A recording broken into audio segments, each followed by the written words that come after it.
Hi everyone, it's Teacher Caitlin. Today we are going to read Wonderfall by Michael Hall.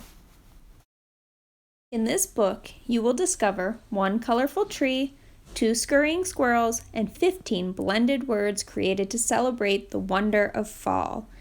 If you have a copy of Wonderfall, grab it now and hit pause and we can start in a minute. Peacefall. A gentle breeze is jiggling me. I hear my acorns drop. Plink, plunk, plop. Dutyful. Beep, the busy yellow bus is back. I haven't seen it since last spring. Plentiful. Apples, apples, ready to munch. Yellow, red, green. Crunch, crunch. Beautiful. Autumn colors all around. And look, rustle, tussle, I'm dressed for the season too. Eventful. I've got the spot for this parade. Tap boom, tap boom, tap boom. Frightful. Howling, cats and fluttering bats. Welcome, ghosts and goblins. Tonight, the streets belong to you. Boo! Thankful. Gather together, gobble, gobble, yum, yum. Delightful.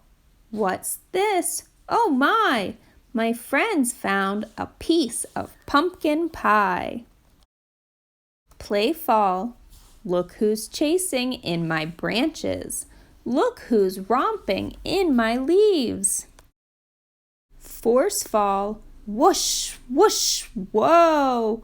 What wild whirling wind. Helpful. Hooray, hooray! The cleanup crew arrived today. Resourceful.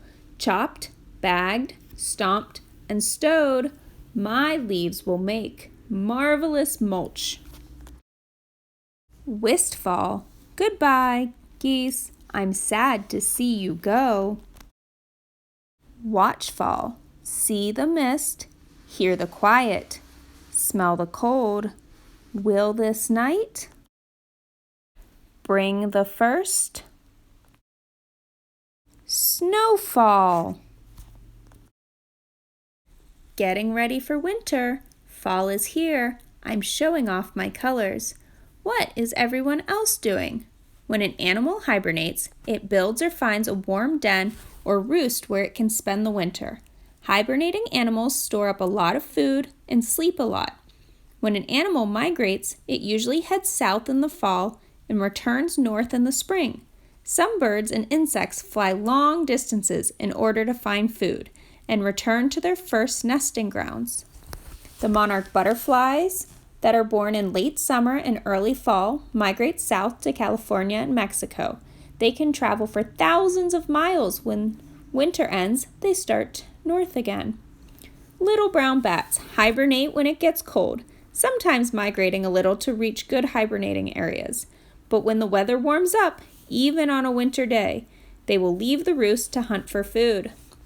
Cardinals and indigo buntings are songbirds. Indigo buntings migrate at night, following the stars. Cardinals stay put during the winter.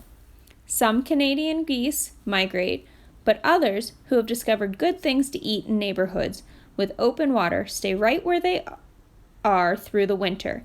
Geese travel with their families, flying in V-shaped flocks through the air.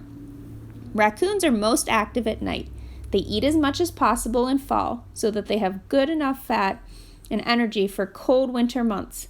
Raccoons live together in small dens in tree trunks or wood piles or old sheds. Red foxes live in a family group and can walk for miles in a day. In the fall and winter, their coats turn even redder, and their bushy tail keeps them warm in their dens. Snowshoe hares change color with the seasons. In the winter, their coats are white, and in the spring brown.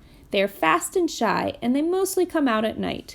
Great horned owls nest in stumps and old trees and hunt during the night, so they are hard to spot. You can hear them. The most great horned owls do not migrate or hibernate. White-tailed deer live in herds or groups. In the fall, the male deer shows off his beautiful antlers he has been growing all year.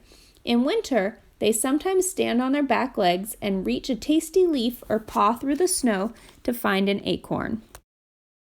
Gray squirrels and acorns, plink, plunk, plop. In autumns, my acorns drop. What happens next?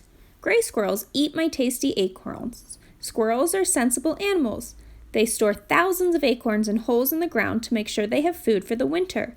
Squirrels are quite good at digging into the snow to fetch these acorns, but they are better at hiding acorns than they are at finding them. So most of the buried acorns stay in the ground. Since each acorn contains a seed, the squirrels are actually planting my seeds far and wide. I love to watch new saplings sprout up from those seeds in the spring. I thank the gray squirrels by being a safe home for them. They can climb up my trunk to escape from a hungry fox. They can hide in my branches to avoid a swooping hawk or owl. And during the coldest parts of the winter, gray squirrels can take shelter in a hole in my trunk. They might stay there cozy and warm for several days. I offer the squirrels my leaves and twigs so they can make nests in my branches. Most often, there's one squirrel to a nest, and most squirrels have several nests to sleep in. Squirrels are comfortable living near people. They will look for food in trash cans. They will nibble on patio plants. If you happen to leave a mitten on the ground, a squirrel might snatch it and build it into its nest. What about me? You might be wondering how I get through the winter. I don't have legs or wings, so I can't migrate. I can't make a nest or crawl into a den. Instead, I go into a state that is like a long, deep sleep. It's called dormancy. I stop growing and need very little energy. During the summer months, my roots soak up water from the ground and my leaves capture energy from sunlight. But when fall arrives and the days get shorter and colder, I don't need my leaves anymore. I drop them as I prepare for winter. I sleep beneath a blanket of snow until I feel spring in the air. The end. Thank you for reading Wonderfall with me today.